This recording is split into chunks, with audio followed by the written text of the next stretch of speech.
Sulaiman. Tapi jangan gara-gara ini nanti yang Sulaiman pulang nama kau siapa? King Solomon. Nabi Sulaiman alaihissalam raja di raja, punya tetangga kerajaan namanya kerajaan Sabak.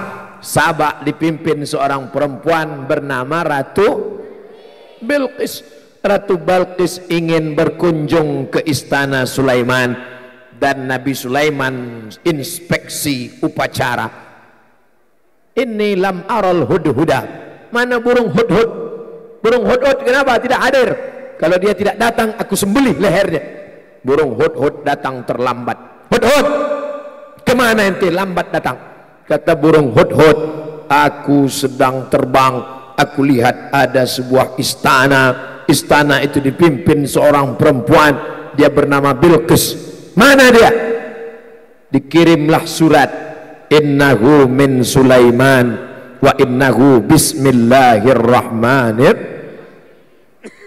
Bilqis pun datang menyambut undangan Sulaiman.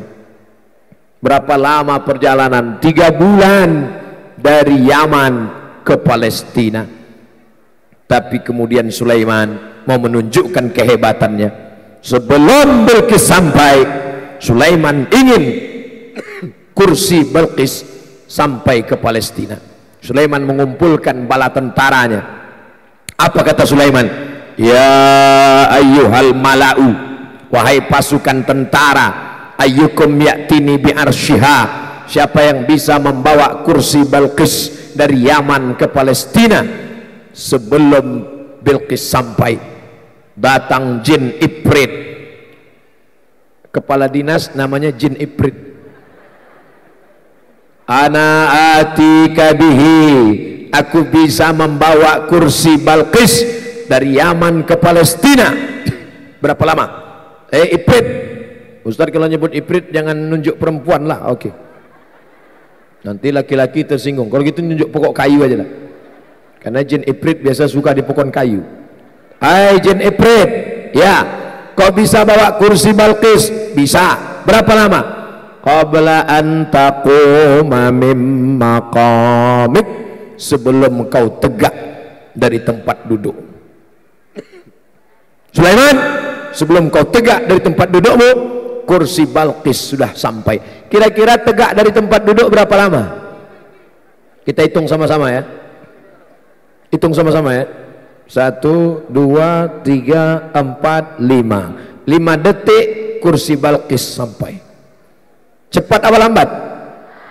Sekarang saya tanya, ada titipan kilat yang bisa bawa kursi dari Jakarta ke Aceh dalam waktu 5 detik? Tapi zaman Nabi Sulaiman sudah sekarang namanya titipan kilat, sampai 2 hari. Itu pun kalau alamatnya lengkap. Ternyata ada yang lebih cepat lagi daripada jin Ifrit.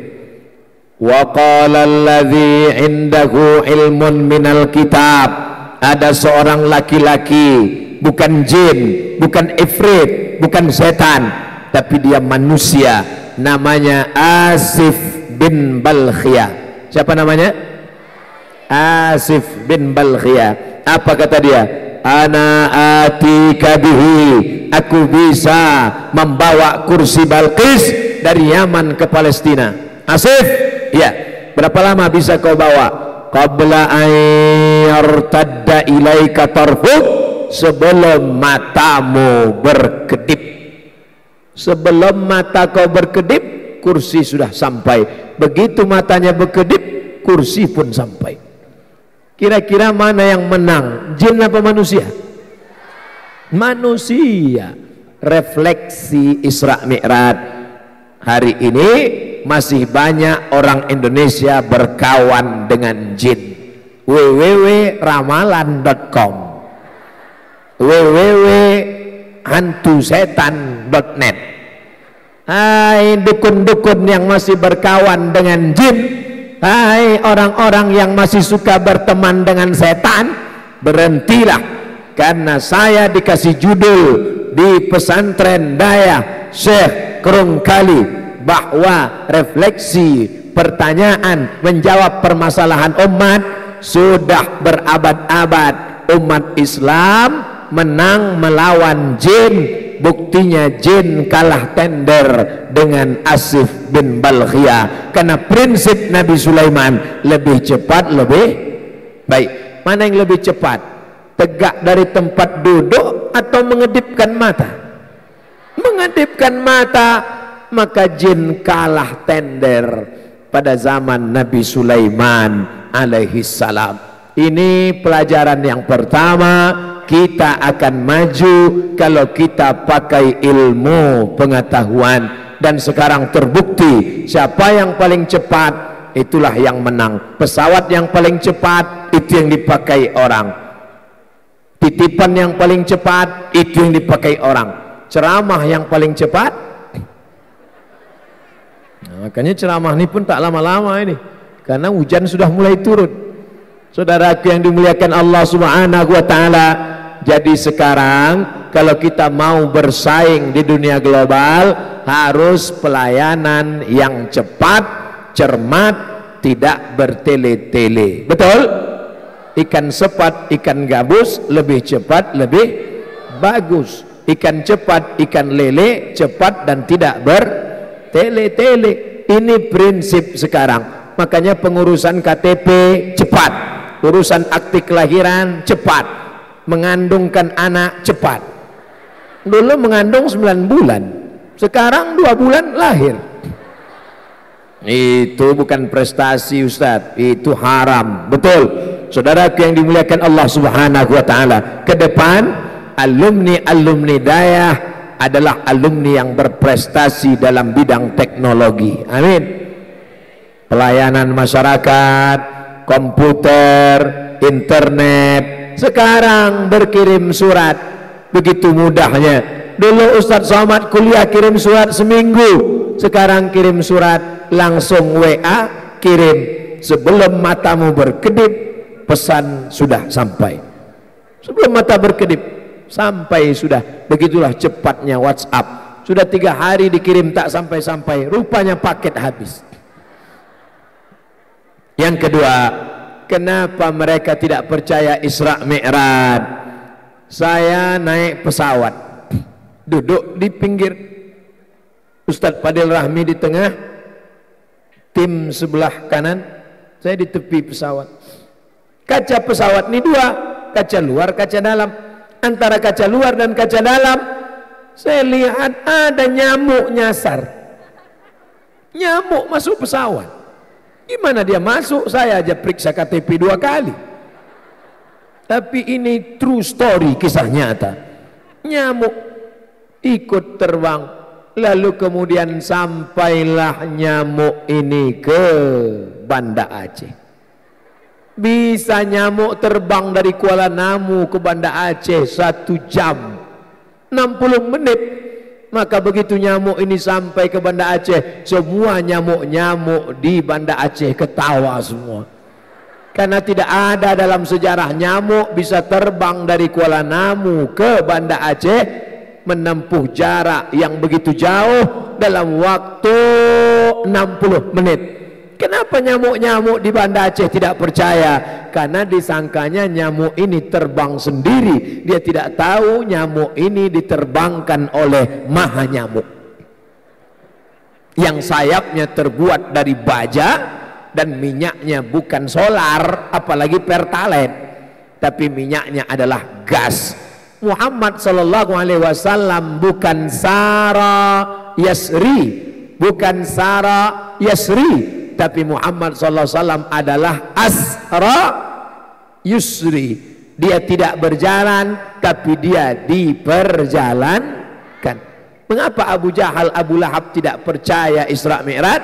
Jawabannya singkat, karena Abu Jahal dan Abu Lahab tidak pernah naik pesawat. Seandainya dia tahu kecanggihan teknologi, kita cukup duduk santai, pejam mata. Hari ini Abdul Somad sudah ceramah di 3 tempat, di Medan sekali, di Kutacane sekali, di Banda Aceh sekali, di Aceh besar sekali. 3 tempat. Masya Allah, tabarakallah. Terima kasih Tuan Haji Musannif SE. Saya khawatir saya dipayungi Haji Musannif ini, beliau basah saya kering. Saya lanjutkan. Saya takutnya kualat nanti. Cucu tiba-tiba keluar koran, Abdul Somad durhaka pada cucu Krung Syekh Krung Kali. Masya Allah, tabarakallah. Oleh sebab itu maka yang kedua adalah karena kita tidak memanfaatkan teknologi. Yang ketiga, apa dia? Cukup mengetahui Isra Mi'raj dengan ilmu cahaya. Kecepatan cahaya 1 kilometer, 2 kilometer, 1 detik, 1 detik, tik, tik, tik. 1 detik cahaya itu sekarang kecepatannya 300.000 kilometer. Ini agak serius sedikit tentang matematik. Yang punya HP bisa dihidupkan, yang ada kertas bisa ditulis pakai pena. Soal ujian SNMPTN. Siap? Kecepatan cahaya 300.000 kilometer per detik. Jika jarak dari Masjidil Haram ke Masjidil Aqsa 1.500 kilometer, berapa detikkah waktu yang diperlukan untuk Isra Mi'raj? A. 1/4 detik, B. 1/3 detik, C. 1 detik, D. Salah semua.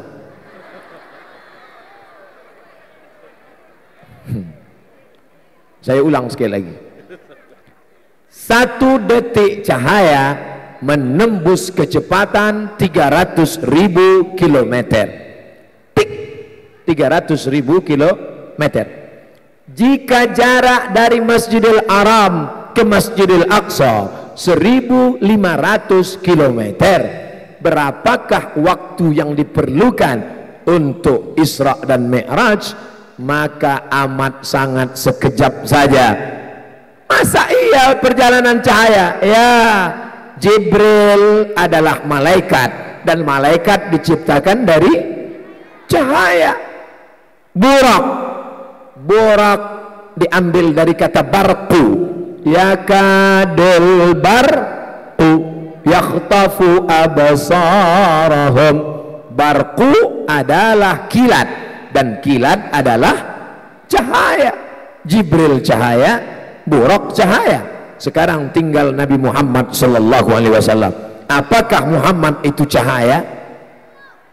Kita tengok doanya. Allahumma ja'al fi qalbi nura, wa fi sam'i nura, wa fi basari nura, wa an yamini nura, wa an yasari nura, wa min amami nura, wa min khalfi nura, wa min fawqi nura, wa min tahti nura, wa ja'al li nura. Jadikan aku cahaya. Muhammad cahaya, Jibril cahaya, Burak cahaya. 3 cahaya melakukan perjalanan, maka perjalanan itu secepat cahaya. Oleh sebab itu masuk akal. Dan pelajaran tentang kecepatan cahaya, pelajaran SMP kelas 1 fisika. Kenapa Abu Jahal, Abu Lahab tidak percaya Isra Mi'raj? Karena Abu Jahal, Abu Lahab tidak terdaftar di SMP manapun. Untuk menjawab Isra Mi'raj tidak perlu profesor, doktor, mubazir. Untuk menjawab Isra Mi'raj tidak perlu pakar, cukup anak SMP kelas 1 terjawab. Oleh sebab itu kita bangga hari ini ada anak-anak yang ilmu agamanya hebat, tapi juga ilmu fisikanya mantap. Tapi yang jadi masalah sekarang, guru fisika PNS, guru kimia PNS, guru matematika PNS, guru biologi PNS, guru kitab kuning di daerah tidak digaji honorer. Gimana anak-anak kita mau menjadi orang beriman yang percaya pada Isra Mi'raj? Oleh sebab itu solusinya adalah angkat guru-guru daerah menjadi pegawai. Siap? Yang ngangkat siapa? Yang ngangkatnya adalah pemerintah, tapi APBN kita sudah meledak, duit tidak ada, maka digaji dengan APBD, dari zakat, dari wakaf, dari infak, dari sedekah. Akhirnya bupati wali kota mengucurkan APBD, tapi kemudian ditangkap oleh 3 Irjen, Inspektorat Jenderal, BPK, Badan Pengawas Keuangan, KPK, Komisi Penanggulangan Korupsi. Kenapa? Karena menggunakan uang negara untuk hibah ke pesantren dianggap sebagai temuan. Lalu solusinya bagaimana? Solusinya adalah mengangkat orang-orang yang peduli terhadap dakwah dan pesantren sehingga dikeluarkan perda. Kalau di Riau namanya perda, di Sumatera Utara namanya perda, kalau di Aceh namanya kanon. Dikeluarkanlah kanon 20% APBD untuk dakwah, untuk guru kitab kuning. Setuju? Ustaz Somad nih bebelit-belit ini. Udahlah hujan turun, ceramahnya bebelit-belit. Oke, kita ulang sekali lagi. Bupati, wali kota, gubernur tidak berani mengucurkan dana karena bisa dianggap sebagai temuan KPK, temuan BPK, temuan Itjen. Tapi kalau ada payung hukumnya, maka mereka tidak akan ditangkap. Payung hukumnya namanya perda, payung hukumnya namanya kanon. Yang membuat perda dan kanon adalah DPR. Siapa yang milih DPR? Nih orang yang akan memilih DPR. Kapan? 13 hari lagi, hari 17 April pagi. Maka pilihlah orang yang memperjuangkan dakwah dan pondok pesantren serta memperjuangkan kitab kuning. Setuju? Ya Allah, sudah kusampaikan di tengah hujan gerimis nih ya Allah. Ini jadi saksi kalau mereka tetap juga memilih calon-calon pecandu narkoba, tetap juga memilih orang sakau, tetap juga memilih penghisap sabu-sabu. Sudah aku tak salah lagi ya Allah. Saksikanlah ya Allah. Sudahkah kusampaikan? Jangan ada dusta di antara kita. Nih jangan-jangan Ustaz Somad ini jurkam ini. Saya bukan orang partai. Abdul Somad jangan-jangan mau jabatan ini. Jabatan apa? Wapres saja saya tak mau.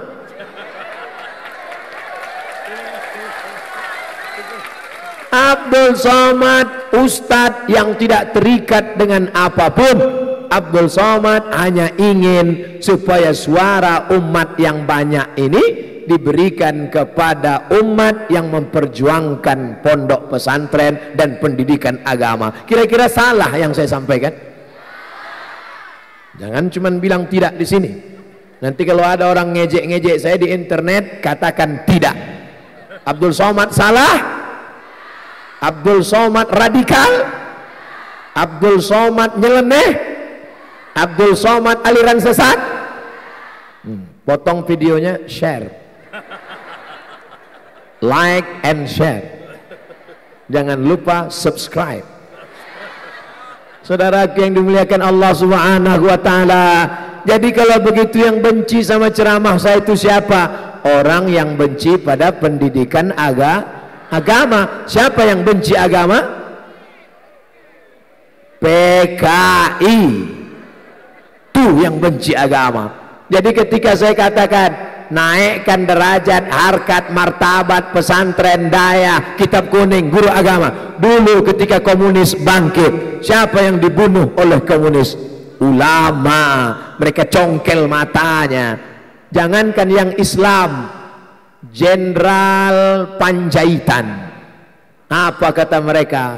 Darah itu merah jenderal. Padahal Jenderal Panjaitan tidak Islam, dia Kristen, Protestan, HKBP, Huria, Kristen, Batak, Protestan. Tapi mereka benci agama. Menurut komunis, agama itu adalah opium. Menurut mereka, agama adalah candu. Maka pendidikan agama harus dikerdilkan, dimatikan. Di Dayah berapa pelajaran agama? Nahwu, sharaf, balaghah, ma'ani, mantik, bayan, alun qafi, tajwid, fikih, usul fikih, qawaidul fikih, fikih muqaran, fikih muamalat, fikih siasah, fikih munakahat, hadis, ulumul hadis, mustalah hadis, rijalul hadis, tafsir, ulumul Quran. 21 pendidikan agama sekarang dipres menjadi satu pelajaran, PAI, pendidikan agama Islam. Itu pun gurunya kadang-kadang datang, kadang-kadang hujan tidak datang. Akhirnya anak umat Islam, sarjana ekonomi, sarjana ilmu politik, sarjana ilmu hukum, tapi bidang agama jahil, murakkab, goblok, wal bahlul. Apa yang bisa menyelamatkan ini? Tidak lain, tidak bukan adalah pendidikan agama. Kita bangga menjadi orang Aceh. Kenapa? Di Aceh dayah-dayah masih ramai, abu-abi tengku masih banyak, maulid Nabi di mana-mana 1 hari, di Aceh 100 hari. Apa kata Tuan Haji Musannib tadi? Ustaz Somad, sebetulnya kami undang dulu maulid di Aceh, maulid 100 hari Ustaz, asal habis maulid naik asam urat. Bukan kata saya, kata beliau. Artinya apa? Makanan orang Aceh bersedekah, makanan. Begitulah mereka memuliakan Sayyidina wa Maulana Muhammad sallallahu alaihi wasallam. Aceh ketika zaman kerajaan dia tetap nomor 1. Aceh setelah masuk ke dalam Republik Indonesia dia tetap nomor 1. Aceh setelah reformasi dia tetap pejuang nomor 1 memperjuangkan syariat Islam. Betul? Ada di daerah lain bernama dinas syariah? Ada. Ada daerah lain bernama polisi syariah? Ada. Ada di daerah lain namanya dinas dayah? Ada. Tidak ada.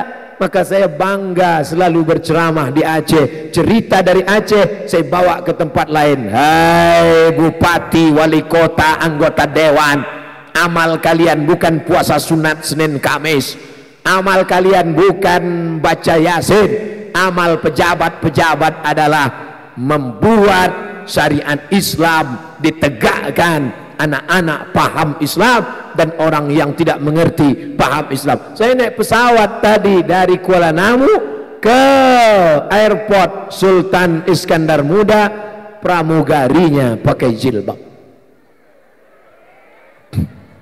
Yang baik pramugarinya atau airportnya?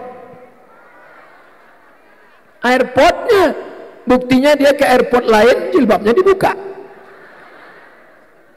Artinya apa?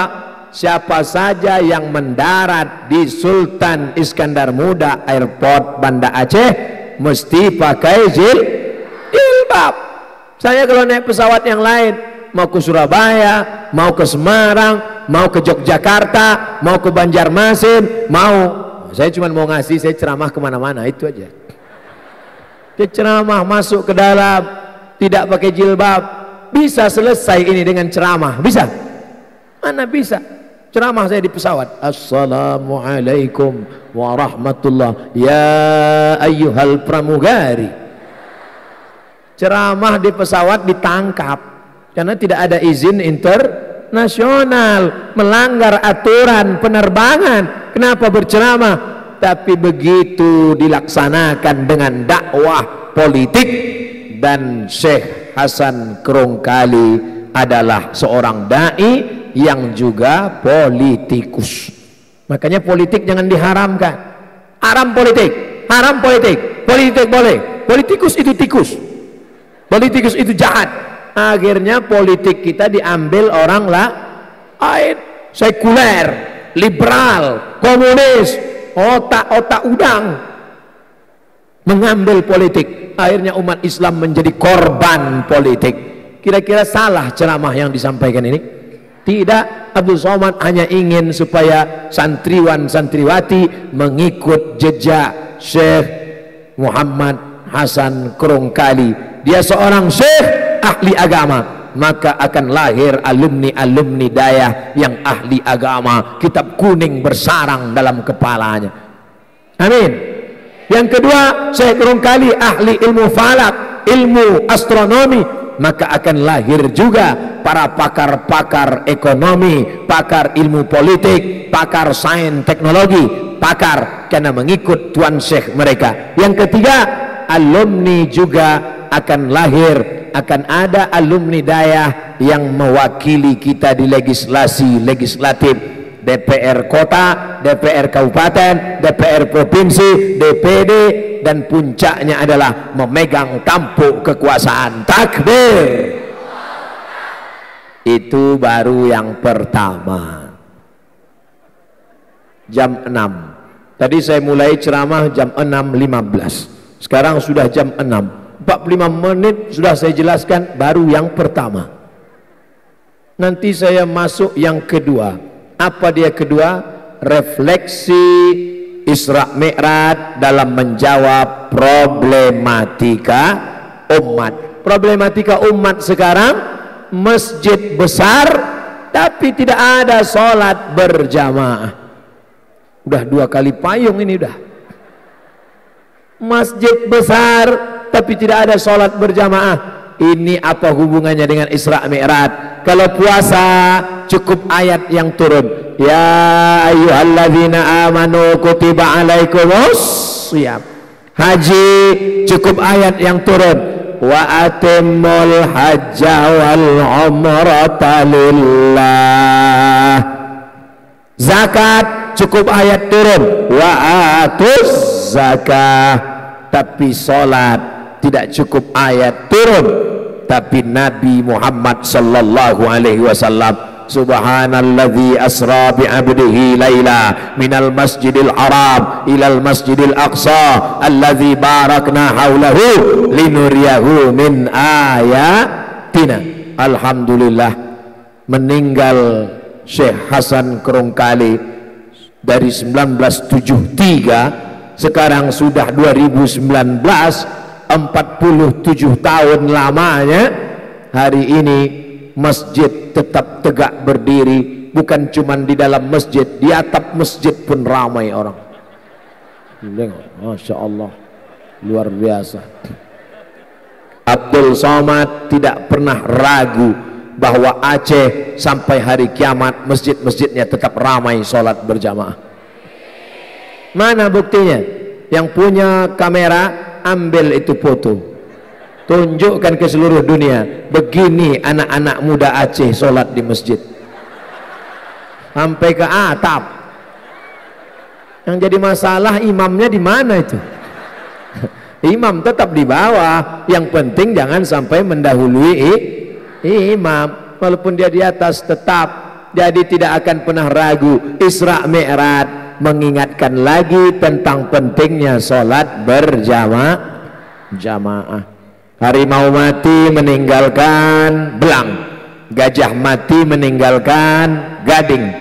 Syekh Muhammad Hasan Kurungkali meninggalkan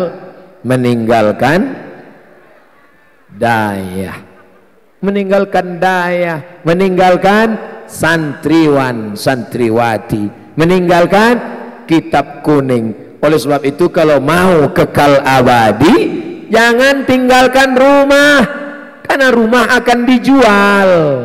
Jangan tinggalkan mobil, karena mobil akan balik nama. Jangan tinggalkan istri, karena akan diambil oleh berondong manis. Tapi tinggalkanlah dayah. Alumni dayah Syekh Hasan Kurungkali akan membuat 1000 dayah di seluruh penjuru Nusantara. Amin. Tadi pagi saya ceramah di dayah di Aceh, di Medan, Sumatera Utara. Medan bukan provinsi Aceh, tapi yang punya dayah orang Aceh. Ustaz Somad ceramah di dayah kami, Ma'had Fahmus Salam Aziziyah, orang Aceh yang punya. Orang Aceh punya dayah di Aceh biasa, tapi orang Aceh punya dayah di luar Aceh luar biasa. Ke depan bermimpi Abdul Somad akan ada dayah di Papua yang didirikan oleh alumni dayah Syekh Hasan Krongkali. Takbir. Ini somat nih ngawur ini. Gimana orang Aceh buat dayah di Papua? Saya pun ceramah di Fak-Fak. Ada kabupaten namanya Fak-Fak, tapi jangan pakai bahasa Inggris. Kabupaten Fak-Fak. Sampai di sana saya dibawa ke raja. Ada raja-raja, ada pula kabupaten namanya Raja Ampat. Raja Ampat, ya rajanya 4 orang. Tapi di Fak-Fak rajanya banyak. Salah satu raja saya dibawa. Ustaz Somad, kita akan jumpa Tuan Raja. Oke, saya pun jumpa Tuan Raja. Tuan Raja membuka lemari. Dari dalam lemari dia keluarkan buku bersampul kulit rusa. Sampul kulit rusa, isinya di dalam buku dari kulit kayu. Pokoknya kulit-kulit semua. Begitu dibuka, saya tanya, Al-Quran tulis tangan. Saya tanya, ini dari mana? Ini dari Samudra Pasai. Di mana itu? Aceh. Ternyata orang Aceh yang membawa Islam ke Papua. Saya aja naik pesawat capek baru sampai. Dari Pekanbaru naik pesawat ke Surabaya. Dari Surabaya naik pesawat ke Sulawesi. Dari Sulawesi naik pesawat ke Sorong. Dari Sorong naik pesawat. Pokoknya sampai capek naik pesawat. Dulu waktu saya kecil, setiap nengok pesawat lewat, pesawat. Ya Allah, nanti kalau udah besar naik pesawat, ya Allah. Sampai sekarang naik pesawat nggak turun-turun. Sekarang saja naik pesawat ke Papua jauh, 8 jam lebih. Itu perjalanan dari Aceh ke Papua sama dengan dari Aceh ke Jeddah. Coba nanti buka peta, ukur Aceh Papua, Aceh Jeddah, sama-sama 1 jengkal, sama jauhnya, luar biasa. Begitu hebatnya ulama dari Samudra Pasai berdakwah, membawa Al-Quran ditulis di kulit kayu, disampul dengan kulit rusa sampai ke negeri bernama Papua. Artinya apa? Mereka berdakwah bukan karena diundang pemerintah kabupaten kota. Mereka berdakwah lillahi ta'ala. Naik kapal laut, naik kapal kayu, dipukul ombak, dihempas gelombang, akhirnya sampai ke timur Indonesia. Begitulah hebatnya ulama-ulama dulu. Maka kita ingin akan lahir ulama-ulama penerus Syekh Hasan Krongkali yang akan mendakwahkan Islam. Tapi sekarang ternyata orang Aceh dakwahnya lebih canggih. Ustaz Somad ceramahnya dari kampung ke kampung, dari dayah ke dayah. Tapi kawan-kawan yang lain, Dr. Amri Fatmi ceramahnya kemana? Ke Finlandia. Ceramahnya kemana? Ke Inggris dan Belanda. Level internasional. Ke depan saya ingin santriwan santriwati ini akan berdakwah ke Amerika, ke Inggris, ke New Zealand.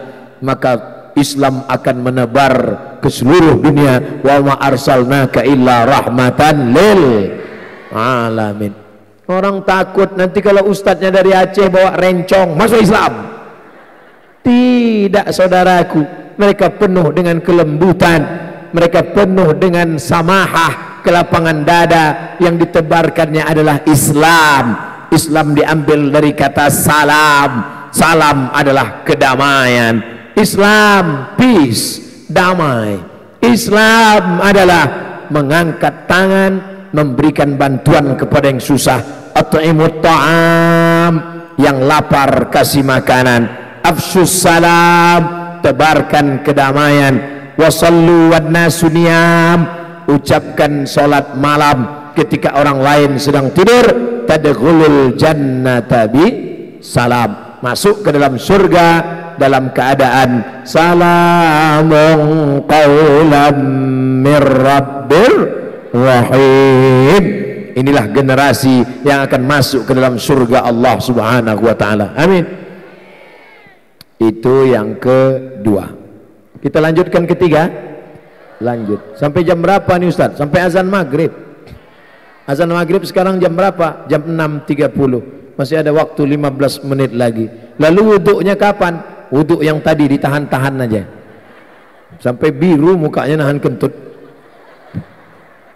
Saudara yang dimuliakan Allah Subhanahu wa taala. Yang pertama, refleksi dari Isra Mi'raj seimbang antara ilmu agama dengan ilmu sains dan teknologi dengan banyak membaca dan memahami kitab-kitab. Yang kedua, refleksi dari Isra Mi'raj menjawab tantangan umat, jangan sampai masjidnya ramai tapi tidak ada sholat berjamaah. Yang ketiga, apa dia?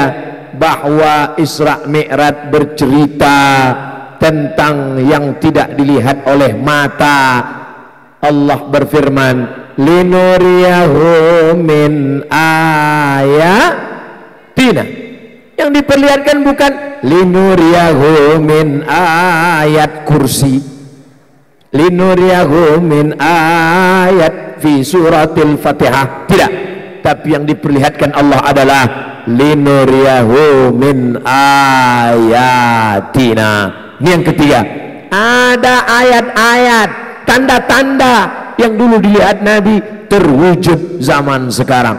Apa yang dilihat Nabi ketika itu? Nabi melihat ada orang makan sampai perutnya sebesar rumah. Kira-kira kalau perut, tolong yang perutnya besar jangan tersinggung. Sampai perut sebesar rumah. Lalu Nabi bertanya kepada Jibril alaihissalam, ya Jibril, ya, itu orang yang perutnya sampai sebesar rumah itu siapa? Itulah orang yang makan haram. Makannya tetap nasi, makannya tetap ayam, tapi uang yang dibelikan adalah uang riswah, uang sogok. Hadisnya dibacakan pagi, petang, siang, malam. La'ana Rasulullah SAW ar-rashi wal murtashi, yang menyogok makan haram, yang terima sogok makan haram. Tapi sekarang orang mau masuk kerja sogok, mau masuk universitas biar lulus sogok, mau lulus PNS, ASN, BUMN sogok, mau jadi anggota dewan saya tak ada bilang ya. Sogoknya dengan apa? Sembako. Sogoknya dengan apa? Ada yang ngasih tahu kalender. Sogoknya dengan apa? Kain sarung. Sogoknya dengan apa? Kira-kira nanti menjelang 17 April kalau ada yang ngasih sogok, mau ngambil apa enggak? Yang bilang mau jujur, yang bilang enggak karena belum dapat. Ustadz Somad ngambil, saya ambil uangnya, jangan coblos orangnya. Setuju? Umat sudah silakan bagi-bagi sembako, ambil gulanya, ambil minyaknya, ambil, tapi serahkan ke panti asuh. Setuju? Tak sama kuat suaranya. Tadi pertama ambil uangnya, jangan pilih orangnya. Setuju? Ambil, serahkan ke panti asuhan. Ambil beras, ambil gula, ambil minyak, ambil sembako yang dibagi-bagi, pergi ke panti asuhan. Assalamualaikum Bapak Ketua Panti Asuhan. Ya, berapa orang anak yatim? Ada 100 orang. Keluarkan, saya mau kasih mereka sembako. Berapa orang? 5 orang aja. Sedikit, jangan dimakan, karena kalau dimakan berarti kita makan haram. Begitu juga kalau ada yang ngasih duit, saya sembako nggak mau, beras nggak mau, duit nggak mau, jadi uangkan aja. Sekarang sedang ada sedekah musiman 5 tahun sekali. Ini Abdul Somad ini galak, garang, keras karena belum dapat ini, betul. Kalau udah dapat pasti mulut susah bicara.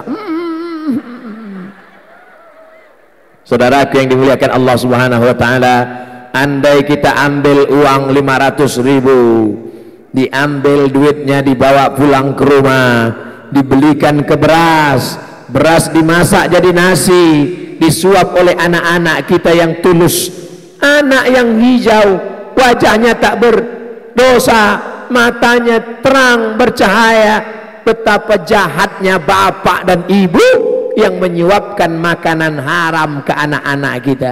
Ibu, jangan kasih anakmu makan haram, susah mereka menghafal Al-Quran. Jangan kasih anak makan haram, karena terhijab mereka dengan kebaikan. Kalau ada anak susah ngapal, anak susah dapat pelajaran, anak susah bangun tahajud, yang salah anaknya atau bapak ibunya yang ngasih makan haram? Masih mau juga lagi memberikan yang haram-haram. Cukuplah yang sudah-sudah, di masa akan datang jangan. Jadi kalau ada yang ngasih Pak Ustadz, ambil saja, serahkan ke pembangunan masjid, serahkan ke pembangunan. Kalau nggak mau ngambil, bagus. Saya nggak mau ngambil Pak Ustadz. Kenapa? Isinya 2.500. Saudaraku yang dimuliakan Allah Subhanahu wa Ta'ala, menguji emas dengan api.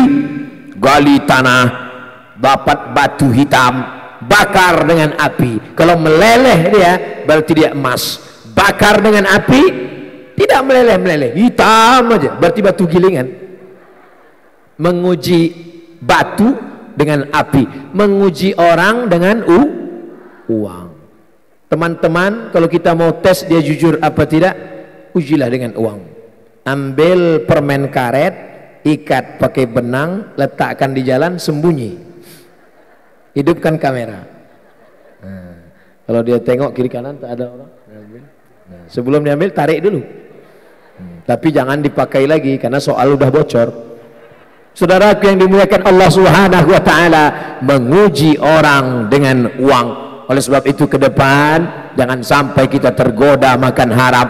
Disuaplah nasi, anak-anak baca doa, Allahumma barik lana fima razaqtana wa qina azabannar.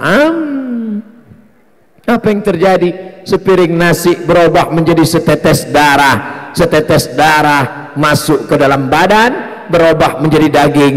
Ayyuma lahmin, setiap daging di badan, nabata min haramin, tumbuh dari yang haram, fannaru aulabi, tempatnya api neraka jahanam. Setetes darah berubah menjadi daging, daging menjadi neraka jahanam. Pagi petang siang malam berdoa, Rabbana atina fid dunya hasanah wa fil akhirati hasanah wa qina azabannar. Allahumma ajirna minan nar, Allahumma ajirna minan nar, Allahumma ajirna minan nar. Betapa kita malunya di hadapan Allah, ditimbang di padang mahsyar. Abdul Somad beratnya 50 kilo, yang halal 20 saja. Rupanya yang 30 haram, haram, haram, haram, mata haram, telinga haram, otak haram, bibir haram. Yang halal kuku aja. Nauzubillah. Oleh sebab itu jangan pernah kau suapkan makanan haram kepada anak-anakmu. Kenapa anak-anak ini mau sekolah ke Daya? Kenapa mereka sabar mendengarkan ceramah? Saya yakin dan percaya pasti anak-anak ini diberi makanan halal oleh ibu bapaknya. Amin. Saya sudah diberi sorban, tulisan sorbannya Ma'had Darul Ihsan, Yayasan Darul Ihsan. Berarti saya sudah resmi menjadi keluarga besar Darul Ihsan.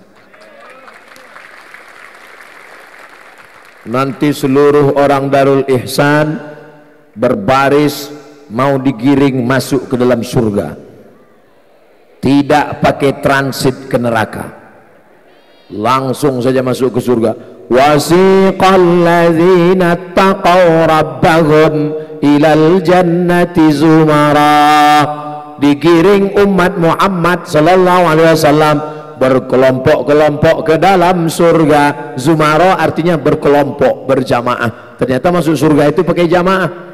Jamaah yang ke-100, Yayasan Darul Ihsan Syekh Hasan Kerongkali masuk. Yang pertama masuk ketua yayasan. Habis itu sekretaris, bendahara, security, santriwan, santriwati, majelis guru, abu, abi, tengku, wali murid, wali kelas masuk semua. Yang pernah di yayasan, yang pernah di Daya, yang nggak tamat pun masuk juga. Cuman yang lambat bayar uang sekolah itu agak lambat masuknya. Pas sudah masuk semua, tiba-tiba datang Abdul Somad dari belakang. Ditanya sama malaikat, dari mana? Dari Riau. Salah masuk. Tapi saya pernah ceramah sekali dan dikasih sorban, masuk. Itulah gunanya mendekatkan diri dengan orang-orang soleh. Sebelum berceramah di hadapan santriwan santriwati Darul Ihsan, Abdul Somad duluan berziarah ke makam Syekh Tengku Muhammad Hasan Kerongkali Al-Falaki. Apa yang Ustaz baca tadi di sana? Fatihah 1 kali, Qul huwallah 11 kali, Qul a'udzu falaq sekali, Qul a'udzu binnas sekali. Habis itu saya baca doa, Allahumma ausul thawaba ma qara'tuhu, ya Allah sampaikanlah pahala bacaanku. Fatihah sekali, Qul huwallah 11 kali, wabil falaq sekali, wabinnas sekali, kepada al-alimul al-allamah Syekh Muhammad Hasan Kerongkali. Sampailah ya Allah, Allahumma fir lahu warhamhu wa'afihi wa'fu anhu waj'alil jannata mathwahu, Allahumma ja'al qabrahu raudatan min riyadil jinan, jadikan kuburnya salah satu dari taman-taman surgamu. Itu yang saya lakukan sekarang.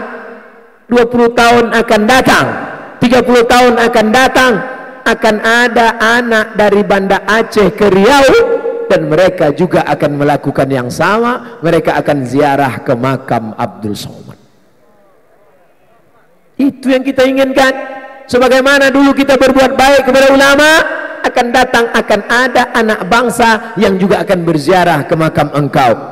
Berbuat baik dibalas baik, berbuat buruk, na'udzubillah, keburukan juga akan datang. Apa enaknya jadi ustadz itu? Tak ada. Pergi sana, pergi sini, pergi sana, pergi sini, ceramah sana, ceramah sini, mati. Selesai. Tapi yang akan menjadi kebanggaan adalah ini santriwan santriwati pasti ingat ketika mereka nanti datang ke Pekanbaru, entah mengunjungi masyarakat Aceh di Riau, atau mereka sekedar jalan-jalan saja, atau mereka ada kunjungan studi banding, atau mereka berziarah melihat pesantren, atau mereka mengunjungi istana Siak Serindrapura, mereka tak akan lupa mana makam Abdul Somad. Ketika itu mereka bacakan Al-Fatihah, menetes macam tetesan embun di tengah gurun pasir yang panas. Apa artinya? Silaturahim kita hari ini tidak putus, silaturahim kita sampai ke alam barzakh. Apakah mau anak-anakku mengirimkan Fatihah untuk almarhum Ustaz Abdul Somad? Jangan sekarang. Saudaraku yang dimuliakan Allah Subhanahu wa taala, berteman karena harta, sama-sama kaya, yang satu miskin, yang satu kaya. Apakah enak berteman dengan orang berada saat kita tidak ada? Tak enak. Berteman karena ada kuasa, satu kantor, sama-sama punya jabatan, tiba-tiba kita pensiun, dia masih aktif, sudah tidak enak. Batuknya aja udah beda. Batuk orang-orang yang aktif batuk kita, sudah lain saudaraku.